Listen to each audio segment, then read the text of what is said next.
And now, aviation weather around Alaska. Hi, I'm National Weather Service meteorologist Peter Chan, bringing you your Alaska aviation weather outlook as we go into early week.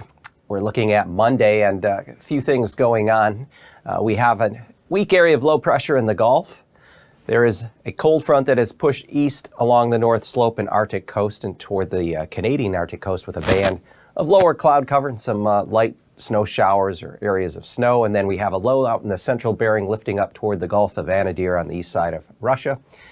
And between all these systems, we are finding broad areas of IFR over the Gulf with pockets of IFR, northern panhandle around Chilkoot and White passes up through parts of the Copper River Basin, Wrangell, St. Elias Mountains, 40-mile Gold Country, and up toward the east central Alaska Range, as well as the southwest interior, YK Deltas, St. Lawrence, and the Bering Strait. Monday afternoon, IFR conditions persist along the spine of the Brooks Range and North Slope. Also areas of the Talkeetna Mountains and Copper River Basin, the northern panhandle, much of the Gulf, and then the southwest, pushing upward into areas, the lower third of the Yukon River and the Kuskokwim River basins, as well as the Seward Peninsula. And then on Tuesday morning, we expect a broad area of IFR out over the Gulf with a few areas up around Yakutat, again, holding there at Chilkoot and White.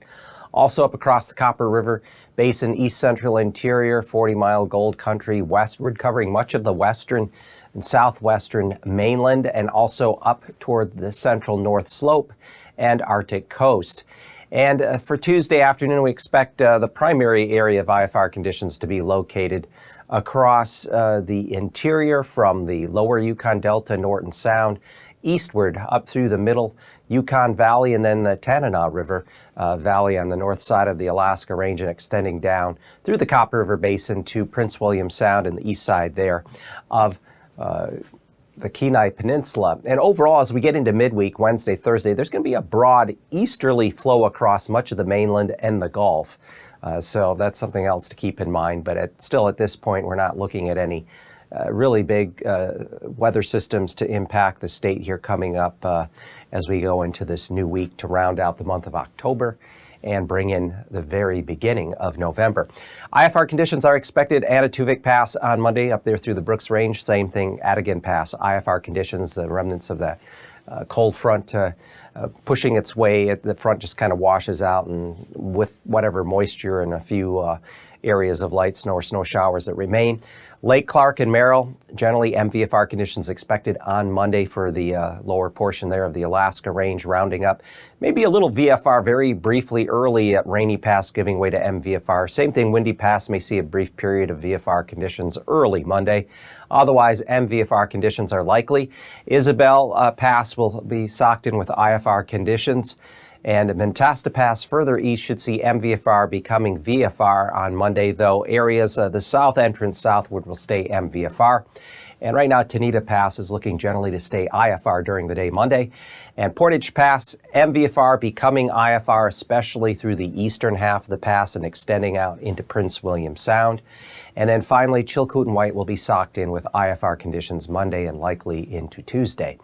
Looking at the freezing levels aloft have lowered here over along the Alcan border. We still have, though, freezing levels aloft around 10,000 feet near Haida Gwaii. Further west, recall we have had the low sitting out here in the central Bering. Frontal system working its way slowly eastward and weakening, but it's the southeast to south flow aloft that's pushing a little warmer air a little further north, not as pronounced as a couple of days ago, but there's that slightly warmer air across the southwest, keeping areas here, the precipitation mainly in the form of some just light rain. And looking at the greatest threat for some icing, there could be some icing in the higher clouds, or I should say, the clouds are a bit thicker where precipitation is occurring, and above 10,000 feet, there could be some moderate icing parts of the panhandle on Monday. Broad area above 8,000 feet along the Gulf Coast. And then as we get up here toward the Bering Strait, Chukchi Sea, there could be some areas of moderate icing above 5,000 feet as we have that confluence of moisture being pulled northward with the low that's going to be moving into the Gulf of Anadyr. So at 30,000 feet jet stream level, there's no really pronounced jet cores, though we do have a broad belt of west-northwest winds over western, or I should say northwest and central Canada, 70 to 80 knots. And then here with the circulation, the upper level circulation around that low, we have winds aloft 60, 70 knots there along the west coast. At 700 millibars, 9,000 feet, we find a broad belt of 35 knot southwest to south winds here across the west side of the state. Also some 35 knot winds coming in from the southwest into the central panhandle. And then at 3,000 feet, a few features to point out. We have with the weak low that's in the Gulf, we get a kind of a barrier front that tightens the pressure gradient, can make the winds locally stronger, 35 to 40 knots here along the north central northeast Gulf Coast.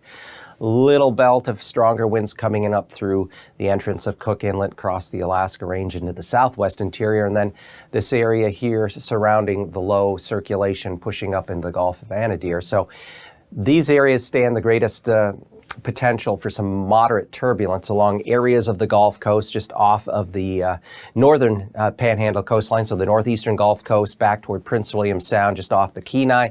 Then coming on up through the entrance of Cook Inlet, we see some stronger winds there into Kamishak Bay, and then crossing the Alaska Range up into the southwest interior.